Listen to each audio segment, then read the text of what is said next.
इस वक्त की अहम खबर आपको दे दें। पूर्व राष्ट्रपति अब्दुल कलाम का पार्थिव शरीर अब से चंद मिनट पहले गुवाहाटी से दिल्ली के लिए रवाना हो गया है। कलाम साहब का पार्थिव शरीर आज दोपहर करीब 12:30 बजे दिल्ली के पालम एयरपोर्ट पहुंचेगा।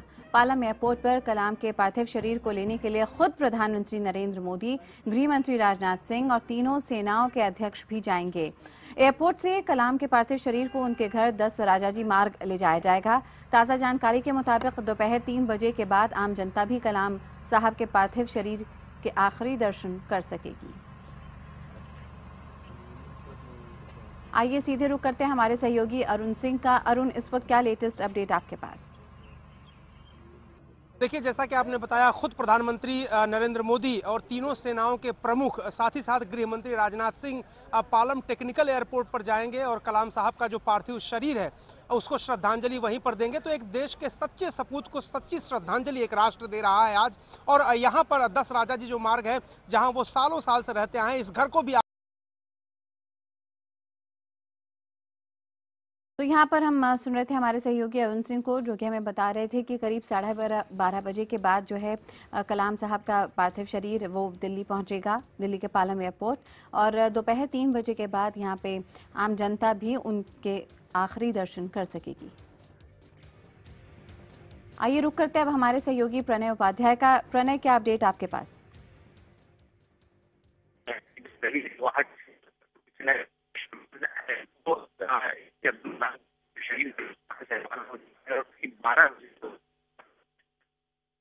लगातार हम जुड़ने की कोशिश करेंगे हमारे सहयोगियों से, जो कि अपनी नज़र बनाए हुए हैं इस पूरे कार्यक्रम को लेकर। अभी तक जो हमें अपडेट मिल पाया है वो यही है कि जो पार्थिव शरीर है कलाम साहब का, वो गुवाहाटी से रवाना किया जा चुका है दिल्ली के लिए।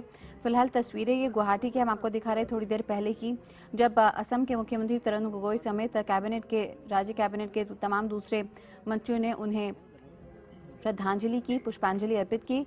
और उसके बाद अब कार्यक्रम इस तरह है कि गुवाहाटी से जो है उनके पार्थिव शरीर को रवाना कर दिया गया है दिल्ली के लिए। करीब दोपहर 12:30 बजे उनका शरीर दिल्ली पहुंचेगा, पार्थिव शरीर दिल्ली पहुंचेगा। और मिसाइल मैन के नाम से मशहूर भारत के 11वें राष्ट्रपति, भारत रत्न डॉक्टर APJ अब्दुल कलाम का सोमवार को शिलांग में निधन हुआ। वो 83 साल के थे। उनका पार्थिव शरीर उनके निवास 10 राजाजी मार्ग पर अंतिम दर्शनों के लिए रखा जाएगा। यहां से उनके पार्थिव शरीर को उनके गृहनगर रामेश्वरम ले जाया जाएगा।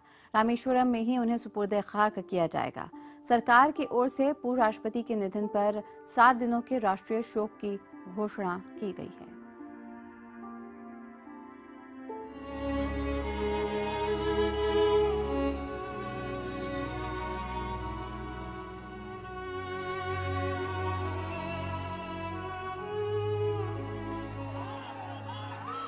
नहीं रहा देश का मिसाइल मैन। दुनिया में भारत को परमाणु शक्ति के रूप में पहचान दिलाने वाले पूर्व राष्ट्रपति APJ अब्दुल कलाम का सोमवार को शिलांग में निधन हो गया। वो 83 साल के थे। आखिरी वक्त में भी वो सक्रिय थे और शाम 6:30 बजे IIM शिलांग में एक लेक्चर के दौरान अचानक गिर गए। अस्पताल ले जाने पर डॉक्टरों ने उन्हें मृत घोषित कर दिया। रात को उनके पार्थिव शरीर को सेना के अस्पताल में रखा गया।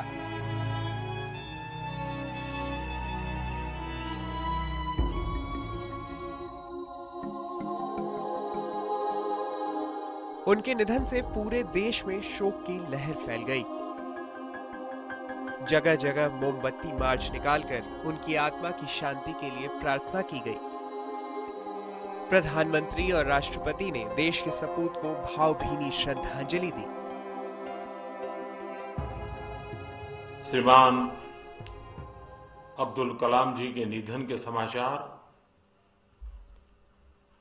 पूरे देश के लिए और विश्व की वैज्ञानिक आलम के लिए एक बहुत ही दुखद समाचार है। Dr. Kalam will be long remembered for his passion for science and innovation and his contributions as an eminent scientist, administrator, educationist and writer.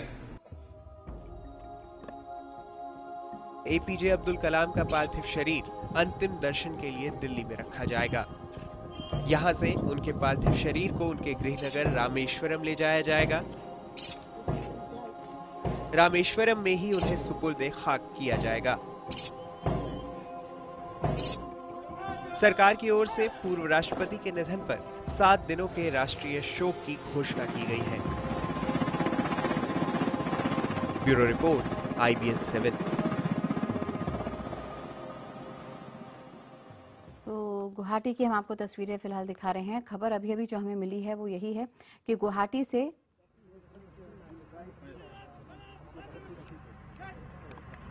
देश के पूर्व राष्ट्रपति एपीजे अब्दुल कलाम के पार्थिव शरीर को दिल्ली के लिए रवाना कर दिया गया है। हमारे सहयोगी अरुण लगातार हमारे साथ बने हुए हैं। अरुण, क्या अपडेट आपके पास?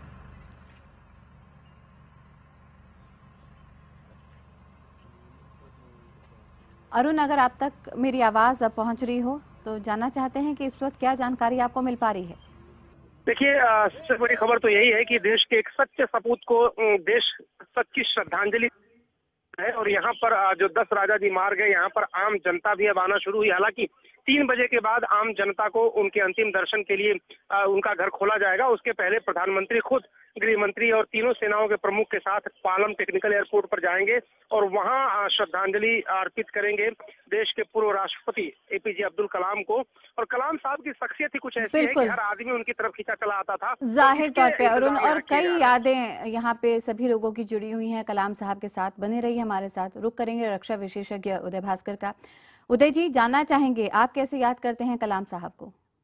कलाम साहब को हम एक प्रकार से बहुत ही, मैं कहूँगा कि गर्व के साथ याद करते हैं, क्योंकि ये बहुत दुख की बात है कि उनका देहांत कल शिलांग में इस प्रकार से हो गया है। परंतु उनका जो जीवन था, जहाँ से उनका शुरुआत और वो भारत के सबसे ऊंचे पद राष्ट्रपति बने थे, और उसके बाद उन्होंने जिस प्रकार से अपने जो व्यक्तिगत लक्षण हैं और पूरे भारत के लिए वो प्रतीकात्मक रूप से एक चिन्ह थे। यानी कि अगर आप भारतीयता का जितने भी लक्षण है उसको अगर समीक्षा करेंगे तो मैं यही कहूँगा कि वो सब हमें कलाम साहब के जीवन में हमें उसके अलग अलग पहलू या झलक मिलते हैं। एक तो वो बड़े एक इंटरनेशनली जो कहते हैं कि पहचाना हुआ वो वैज्ञानिक थे।